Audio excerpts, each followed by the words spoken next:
Hi everyone, thanks for joining. I'm Carrie Jacquet, VP of Marketing at Sensage, and I'm here today with Joe Gottlieb, our President and CEO, for another 5 Minutes with Joe.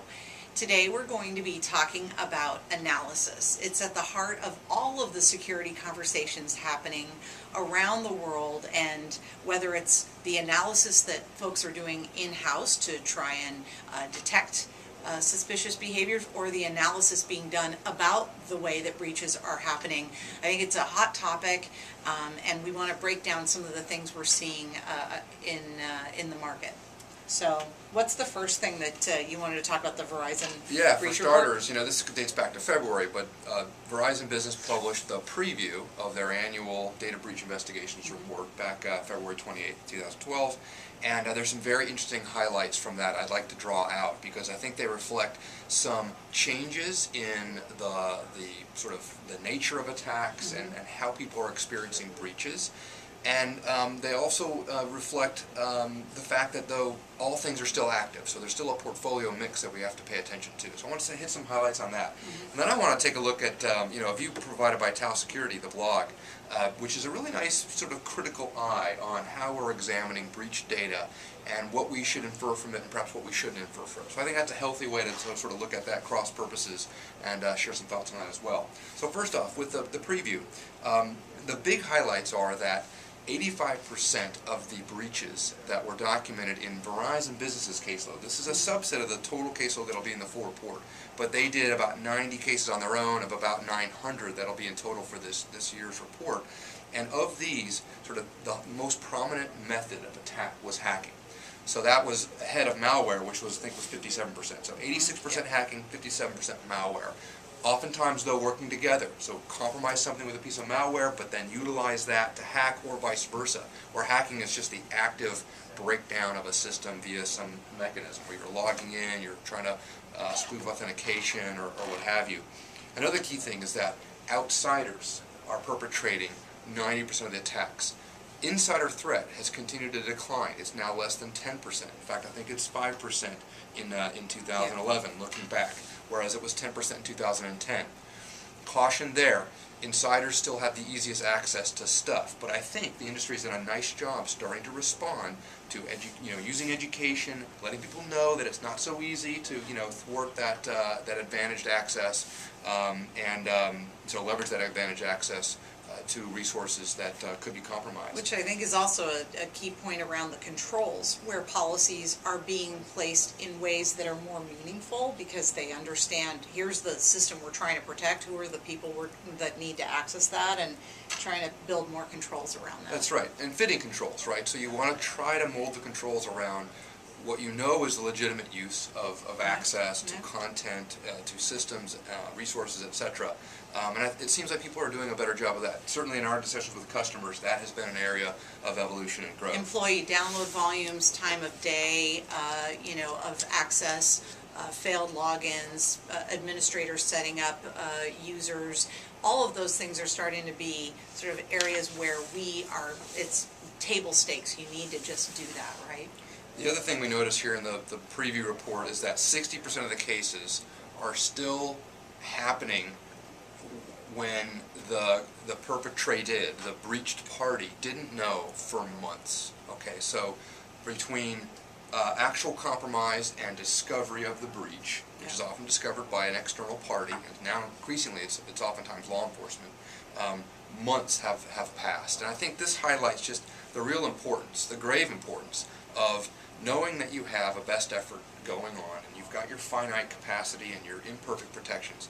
You've got to layer that with monitoring and measurement and adjustment, because the breaches are happening, and they're often happening and we don't know about it for quite a lot of time. Even if they happen, they leave a pretty good signature, things that can be found out via automated log analysis, which is what we're all about, right? So that you could at least start to react, right? Bring up your reaction phase quite sooner.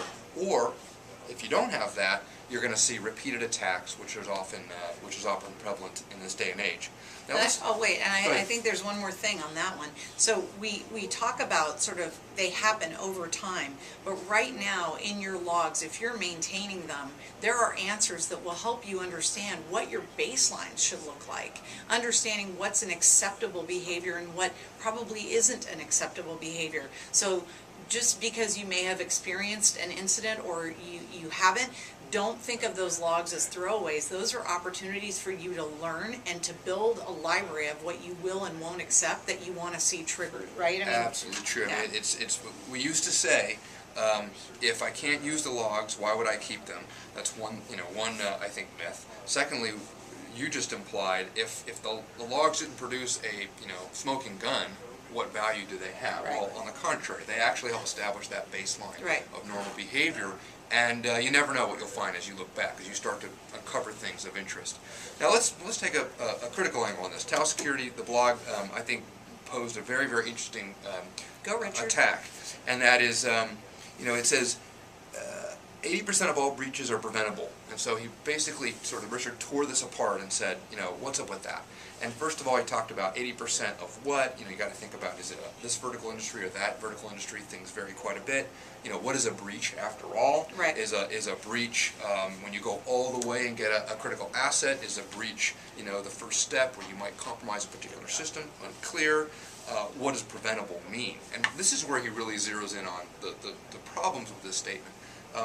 Note that the DBIR, the Data Breach Investigation Report, looks at known breaches and then backward. So it takes situations where a breach has been known to have occurred, and then it looks at everything that can be Decomposes. analyzed Yeah, about yeah. how that happened.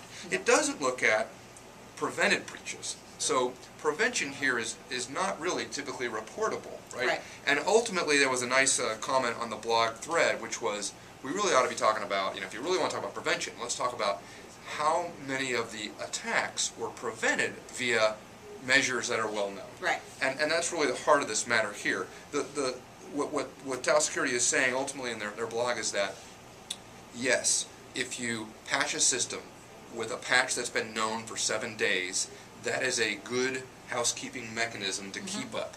Still, a lot of breaches are happening where people aren't doing that. So we definitely can learn something from the lack of just keeping up with the basic stuff, right? Then they go on to say, well, look, if an attacker hits a effectively patched system, they may escalate to a more sophisticated piece of hacking or malware or a combination, a zero-day attack, to be able to get past that defense.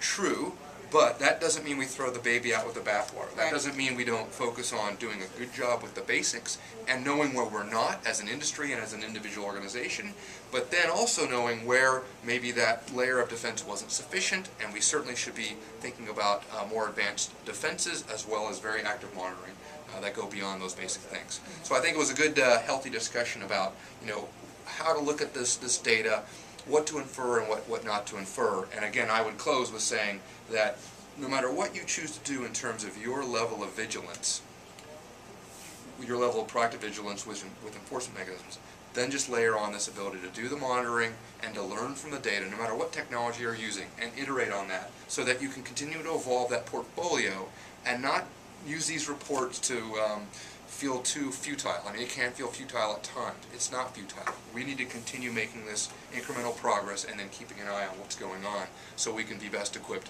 to deal with the adversaries that are attacking us. And we will soon have some details about our research that we completed at RSA and some of the findings we had around what folks are actually doing in 2012 and 2013 to get ahead of some of these statistics. So looking forward to that. Yeah, I bet you are. All right, well, thank you everyone for joining, and we'll be back again soon with another 5 Minutes with Joe.